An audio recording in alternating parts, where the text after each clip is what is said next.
Opa, bom dia pessoal, tudo tranquilo por aí? Tá brava essa quarentena, né? Buenas, este vídeo então é para a gente introduzir aí ao assunto da Mesopotâmia, começando aí matéria nova de 6.000 anos atrás, na verdade, mas enfim, é para a gente introduzir aí um pouquinho ao estudo da Mesopotâmia. Como é que a gente vai fazer isso? Em primeiro lugar, olha aí nessas imagens que estão aparecendo aí.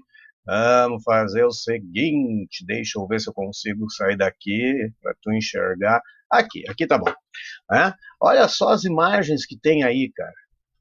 O que é aquilo ali? As quatro operações básicas. É apendicite, não, é multiplicação, divisão, subtração, adição.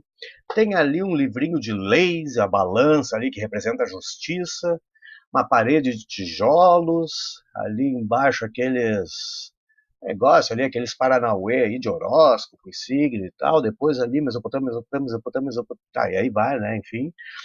E ali um calendário, folhas ali de um calendário. Tchê, a gente está começando a aula de Mesopotâmia, what the fuck isso tem a ver com Mesopotâmia? Vamos ver quem arrisca um palpite aí. Exatamente, Wilson. A Mesopotâmia é responsável aí por essas criações, por tudo isso que tu está vendo aí. Isso tudo que a gente está vendo nessa tela aí se refere a legados da Mesopotâmia.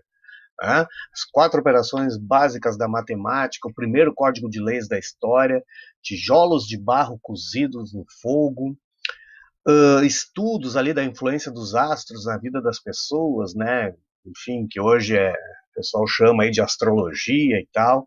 Escrita, primeira forma de escrita da história humana, né? Claro que não com essas letras aí, claro que não com nenhuma letra, na verdade, né? Enfim, mas sim com símbolos, né? A escrita cuneiforme, a gente vai ver mais adiante aí. E também eles criaram seu próprio calendário, a sua própria maneira de contar o tempo, entre outras tantas criações, né? Essas são algumas das principais. Mas primeiro de tudo, né, quando a gente estuda aí então povos antigos, civilizações antigas que não existem mais, as primeiras coisas que a gente tem que saber é quando e onde existiram, se elas não existem mais. Já dei a dica ali que a história da Mesopotâmia começa aí mais ou menos 6.000 anos atrás, 4.000 anos antes de Cristo, e vai até o primeiro milênio antes de Cristo, né, quando a região da Mesopotâmia, depois ali de sucessivas guerras, é dominada primeiro pelos persas, depois o Império do Alexandre o Grande, o Alexandre da Macedônia vai chegar ali na região, e por último, então, o Império Romano. Mas então ali do quarto milênio antes de Cristo até o primeiro milênio antes de Cristo. Mas aonde que existiu a Mesopotâmia? Aí, exatamente aí, Mesopotâmia, o nome da região vem de sua característica principal de ficar entre dois potamós, entre dois rios. Mesopotâmia é a junção de duas palavras de origem gregas, né? Meso, né? Caso entre, de no meio, né? Não do verbo entrar. E potamos, então, significa rios. Então, Mesopotâmia é algo mais ou menos ali como terra entre rios, por causa disso aqui. Deixa eu ver o apontador. Aqui, ó, Rio Tigre, aí, e o rio Eufrates. Os dois rios, então, vão desembocar, vamos ver a próxima tela, vão desembocar lá no Golfo Pérsico. Olha ali os dois rios. Essa região, onde era a Mesopotâmia na antiguidade, né, hoje a maior parte das terras corresponde ao Iraque. E, na antiguidade, o nome dessa região pela característica delas, apesar de ser uma região ali com um clima predominantemente semiárido, em algumas regiões até desértico, mas é uma região onde muitas terras apresentavam grande índice de fertilidade, tem esse formato aí parecido com de uma lua no seu quarto crescente, né? Então essa região toda é conhecida como crescente fértil. Beleza? Para introduzir o tema, então, era isso. Falamos um pouco da localização no espaço, no tempo e do legado. Né? Vamos continuar isso aí depois. Né? Continuando a nossa aula aí sobre Mesopotâmia, depois de nós termos visto um pouco do legado, quando existiu e aonde existiu, vamos adiante, né? Vamos falar um pouco sobre política e economia agora, né? Por que a gente voltou para essa tela aqui, para esse mapa? Aqui tem uma coisa curiosa aqui, né? Está escrito assim, ó, povos da Mesopotâmia. Como assim povos da Mesopotâmia? Não era uma só civilização?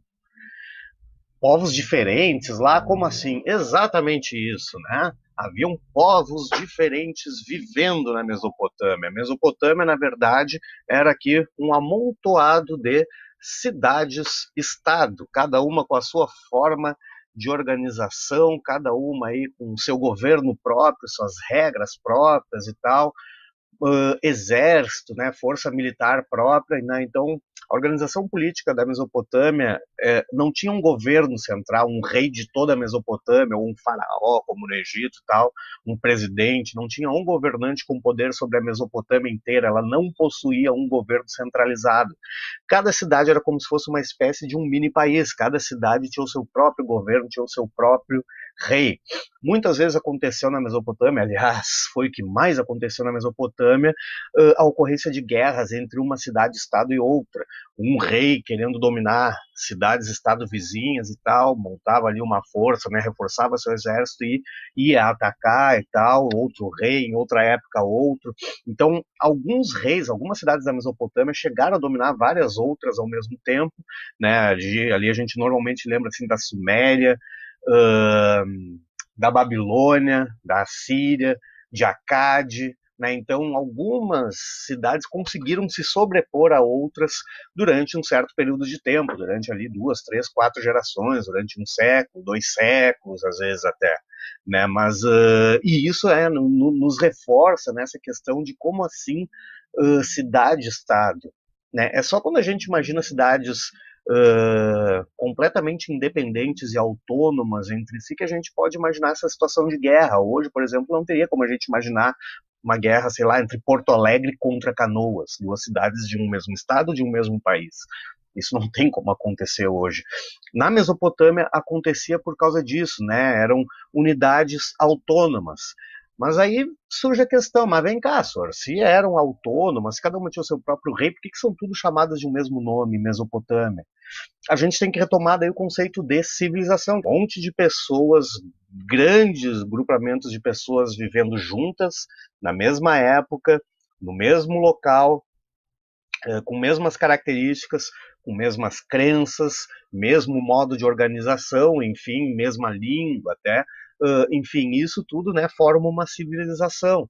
Mas dentro dessa civilização, no caso que é específico que a gente está falando da Mesopotâmia, dentro da civilização mesopotâmia a gente encontra então essa particularidade. Depois, quando a gente chegar em Grécia, tu vai ver que era assim também. Fenícia, antes disso, né, era assim também. Embora formasse uma civilização, mas por cidades-estados com grande grau de autonomia entre si, beleza? Depois, né, atividades econômicas, para encerrar então, né, esse vídeo aqui. As atividades econômicas, na antiguidade, elas não variavam muito, né, uma época onde não existe indústria ainda, então essas civilizações da antiguidade normalmente, né, praticavam muito ali obrigatoriamente agricultura, né, o estágio aquele, né, de sair do nomadismo para o sedentarismo, então todas elas tinham ali a prática de agricultura e atividades agropecuária de uma maneira geral, agricultura, pastoreio ou criação de gado, enfim. Nessas civilizações antigas tem a realização também de comércio, importante, ativo comércio, e algumas atividades complementares diversas ali ligadas principalmente à tecelagem, à ferraria, coisa assim, né? Então, não varia muito essas atividades nessas civilizações antigas. Certo? Temos aí já um painel político e econômico da Mesopotâmia, além daquilo que a gente já tinha falado no primeiro vídeo. Beleza, gurizada?